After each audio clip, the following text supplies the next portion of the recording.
Greetings everyone, and welcome to yet another Blu-ray update. This time around, not any particular anniversaries that we're looking at. Well, maybe one. Just a little one. Okay, maybe not so little, but it's not the primary focus. It isn't like a big anniversary update. It just so happens a few of them, are anniversary related. Yeah, basically some more additions to the Sci-fi Blu-ray collection. Let's take a look today on the Multimedia Chronicles.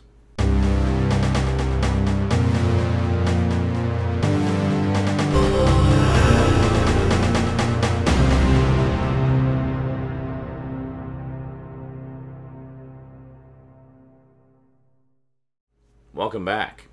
Alrighty, so I guess in no particular order, I just kind of have them randomly stacked in front of me here. First up, let's take a look at this one. We have one that I really enjoyed as a kid and have been wanting to get in my collection for years and just never got around to it. I wanted to get it on VHS, never did. Wanted to get it on DVD, never did. Well, they put it out on Blu-ray recently and I finally decided to pick it up. I'm talking, of course, about the classic Michael Crichton sci-fi story about a theme park gone horribly, horribly wrong. No, it's not Jurassic Park. It's actually Westworld.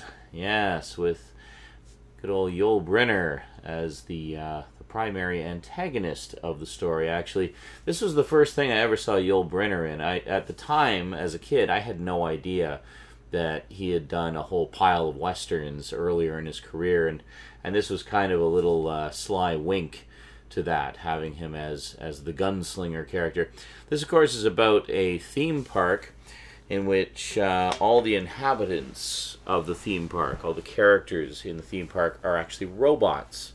And the theme park is divided into three separate areas that sort of focus on different periods of history. So you have Westworld, which is like a Western world.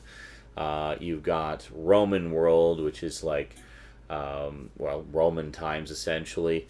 And you get like a medieval world as well, which is like medieval times, knights, and things like that. Needless to say, it focuses primarily on Westworld and sort of things like that. But it's an interesting sci-fi story in that it's one of the very first on-screen film references to the concept of a computer virus. Basically, the robots get infected with some kind of computer virus and things start to go horribly, horribly wrong. Guests start to get killed and whatnot. But it's a really interesting film. I watched it again recently, just after getting the Blu-ray. I couldn't wait to check it out again after so many years. And it's just a really, really fun story. I mean, it starts off very lighthearted and such, just all about, the theme park and, the way the various vacations and the various three worlds work. And then things start to go horribly wrong, and they just go more and more wrong. It's very much like Jurassic Park in that respect, except in this case it's not dinosaurs, it's robots going haywire and killing everybody. And it's lots of fun. It was actually written and directed by Michael Crichton. Yeah, pretty cool stuff. Anyway, if you like that style of sci-fi, I definitely recommend Westworld. Plus, I mean, it's just an absolute blast to see Yul Brynner as the unstoppable killing machine that is the gunslinger. He's really scary in this, like genuinely scary. It's like the Terminator 10 years before the Terminator. And great stuff. Now this next one I have not watched yet. I'm actually going to watch it with some of my buddies from Geeky.com. It was actually Skin Slip highly recommended this film to me, and Stoudman checked it out based on Skin Slip's recommendation. Then he also highly recommended it to me. Found it for $15 at HMV and thought, hey, why not? Let's check it out. Plus it has the slipcover, so. I'm, of course, talking about Cloud Atlas, which sounds fantastic from the description on the back.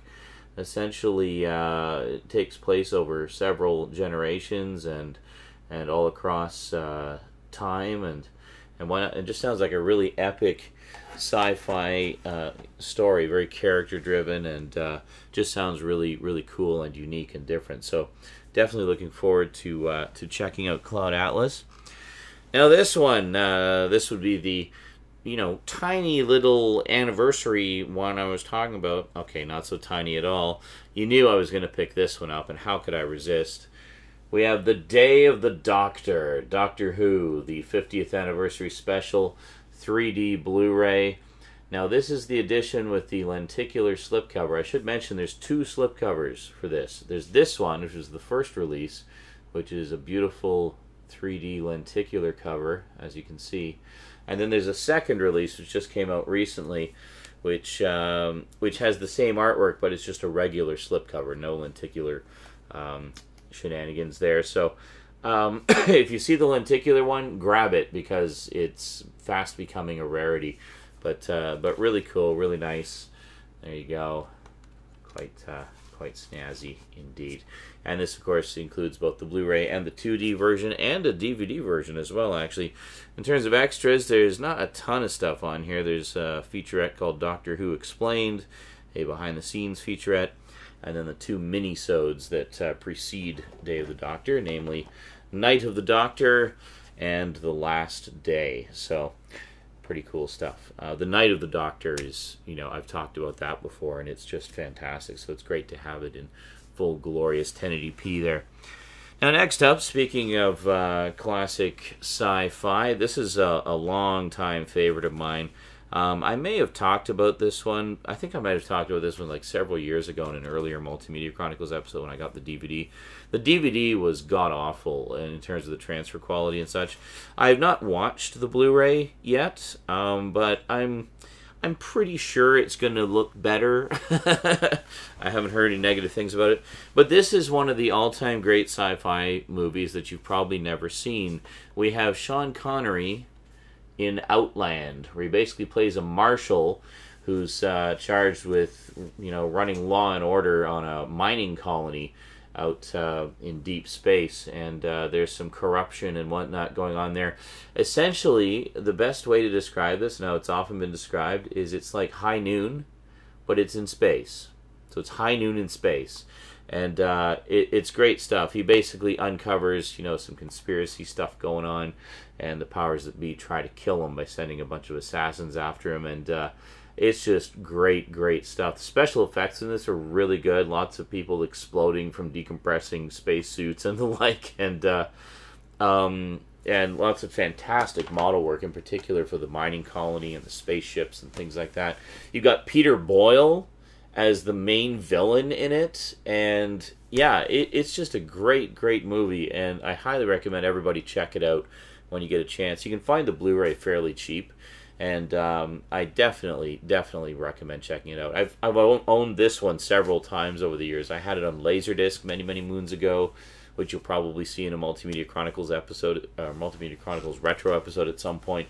As I say, I had the DVD for a while, which I didn't watch very much because I watched it once just because I loved the movie, but the transfer was horrible. There was issues with the interlacing, and there was a lot of stuttering and, you know, or not so much stuttering, but shimmering in the picture that shouldn't have been there, just indicating it was a crappy transfer.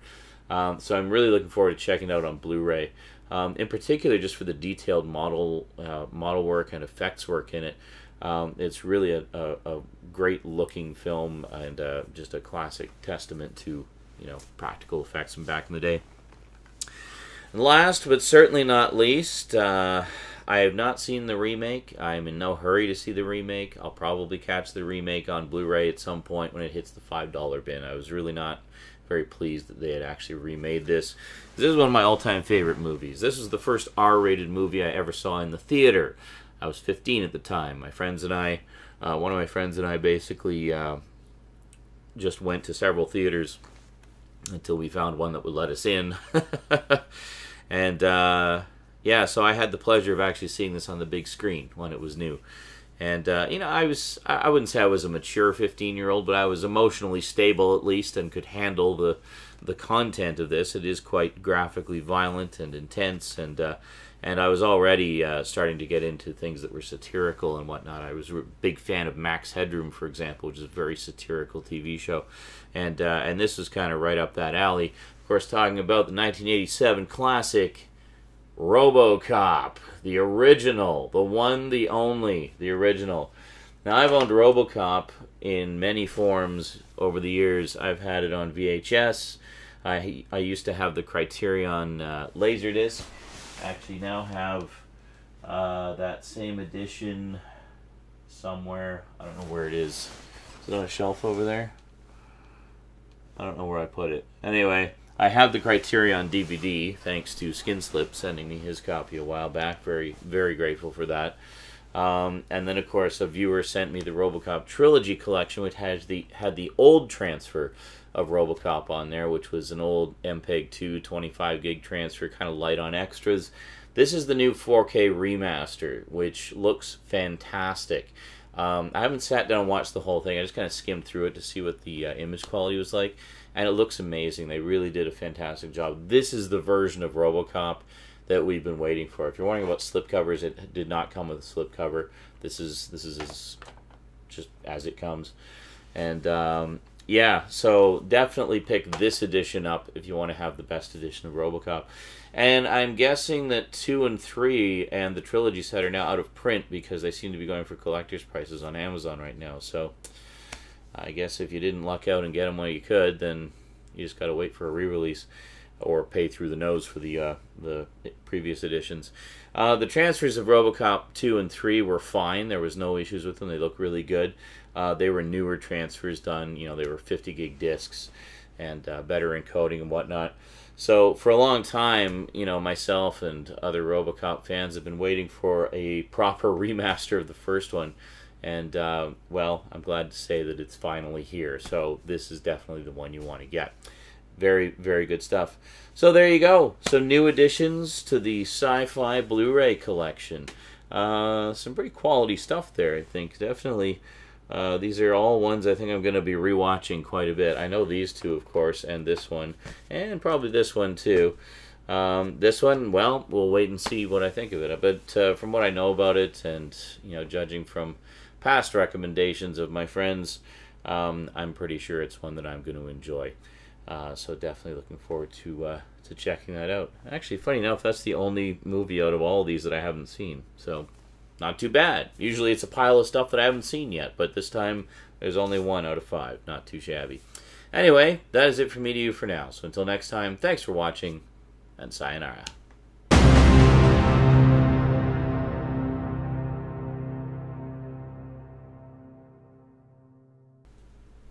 Aha! I found it.